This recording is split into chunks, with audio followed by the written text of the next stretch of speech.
안녕하세요. 자미원 한의원의 원장 허정원입니다. 오늘은 많이들 알고 계실 것 같긴 한데요. 불면증을 방치하면 겪게 되는 질환들에 대한 얘기를 설명을 드려볼까 합니다. 우리가 잠이 보약이라고는 하지만 일이 바쁘다 보면 혹은 불면증으로 인해 가지고 제대로 잠을 못 취하는 분들이 많은데요. 당장 며칠 못 자는 거야, 컨디션이 좀 저하되고 피곤하다, 이 정도 그냥 지나갈 수 있는데, 만약 이런 수면 부족이 장기간 누적이 될 경우에는 생각보다 많은 질환에 노출될 수가 있어서 주의가 필요합니다. 대표적인 게 우울증이에요.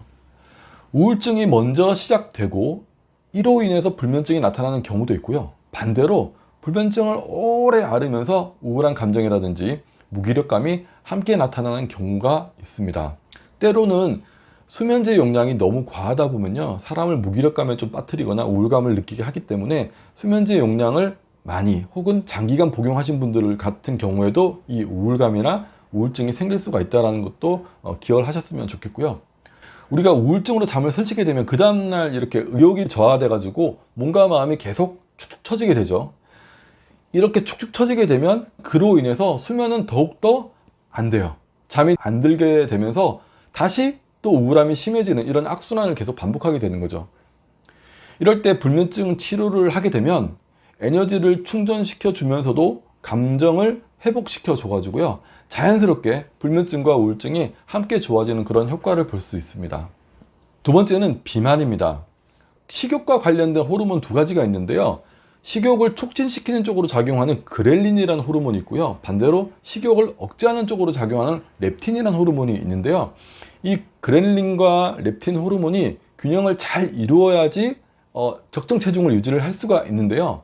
그런데 불면증이 오래되게 되면 이 수면 시간이 계속 짧아지게 되고요.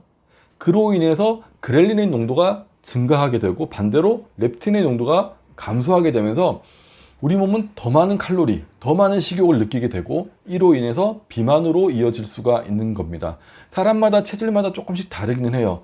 불면증으로 체중이 빠졌다는 분들이 있고요. 불면증으로 살이 쪘다라는 분이 있습니다. 그거는 개인의 체질이 가지고 있는 경향성에 따라서 달라지긴 하는데, 잠을 못 자면서 식욕이 늘었다라고 얘기하시는 분들은 이렇게 비만으로 갈 가능성이 높습니다. 왜? 렙틴과 그렐린의 호르몬이 불균형이 만들어졌기 때문이죠. 그리고 늦은 밤까지 잠을 못 자고 깨어 있다 보면 나도 모르게 자꾸 뭔가를 먹게 돼요. 야식을 찾게 되기 때문에 자꾸 살이 찔 수 있는, 비만으로 이어질 수 있는, 그리고 이렇게 비만으로 이어지게 되면 또 각종 성인병에 노출될 확률이 높아지기 때문에 불면증, 비만, 그리고 성인병은 밀접한 관계를 가지고 있다고 볼 수가 있습니다. 그리고 알츠하이머 병 들어보셨죠? 이 알츠하이머 병이 치매의 가장 흔한 원인이거든요. 불면증은 알츠하이머 병을 유발할 수가 있는데요. 우리가 며칠 잠을 못 자면 집중력이 좀 떨어지거나 판단력이 떨어지거나 기억력이 떨어지거나, 그죠? 건망증이 좀 심해졌다. 그래서 평소에 무리 없이 해내던 일에도 실수를 좀 연발하는 경우가 생기죠.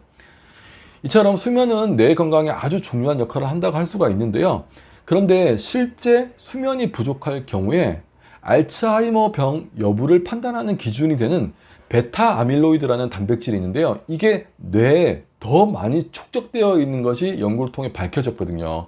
우리가 잠을 자는 동안에 이 베타 아밀로이드 같은 뇌 안에 있는 각종 독성 물질들이 배출이 되게 되는데, 잠이 부족하게 되면 이런 물질들이 계속 쌓여서 뇌를 손상시키기 때문입니다. 그리고 당뇨가 있습니다. 각종 연구를 통해서 수면이 부족하거나 수면의 질이 낮은 사람은 그렇지 않은 사람에 비해서 당뇨병 유병률이 높다는 것이 확인이 됐는데요. 수면을 취하지 못하면 혈중 지방산의 농도가 높아지면서 인슐린 저항성이 떨어지기 때문이거든요. 만일 당뇨 환자가 불면증이 있는 경우라고 한다면 불면증만 치료해도, 잠을 잘 자기만 해도 당뇨병이 어느 정도 개선되는 것으로 알려져 있습니다. 그리고 뇌졸중이 있습니다. 만성적인 수면 부족 상황에서 밤마다 늘 긴장을 하고 스트레스가 쌓이다 보면은 교감신경이 계속 활성화되고 이는 혈압을 올리는 쪽으로 작용을 하게 됩니다. 그렇게 되면 심근경색, 협심증, 뇌졸중, 이런 심혈관계 질환의 위험성이 높아지게 되는데요.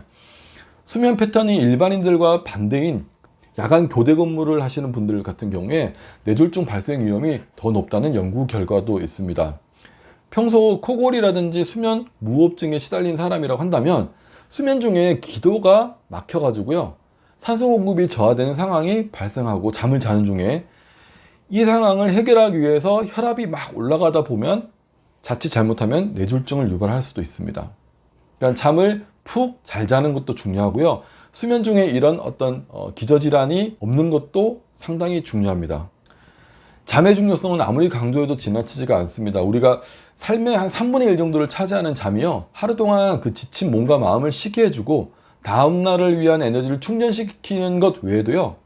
뇌를 발달시키고 면역력을 강화시키는 등의 우리 몸에 꼭 필요한 기능을 하거든요. 그런데 막상 불면증을 치료하는 이 병 문턱이 높아요. 그러니까 신경정신과라는 그런 인식이 강해가지고 불면증이 있으면 자꾸 안 가게 되고 내가 불면증을 가지고 있다는 걸 자꾸 다른 사람한테 얘기하는 걸 꺼려하게 되고 그러다 보니까 그냥 방치하고 괜찮아지겠지. 그냥 뭐 불면증에 좋다는 음식 이런 거 먹으면 영양제 이런 거 먹으면 좋아지겠지. 그렇게 하루 이틀 한 달 두 달 계속 시간이 지나가다 보면은 불면증이 만성 불면증으로 넘어가게 되고 그로 인해서 치료가 자꾸 더 어려워지니까요. 꼭 신경정신과를 갈 필요는 없으니까요. 한의원 치료도 도움이 되니까 이런 전문적인 치료를 도움을 받아보시는 걸 저는 꼭 당부를 좀 드리고 싶습니다. 오늘 영상 여기까지 하도록 하겠습니다. 감사합니다.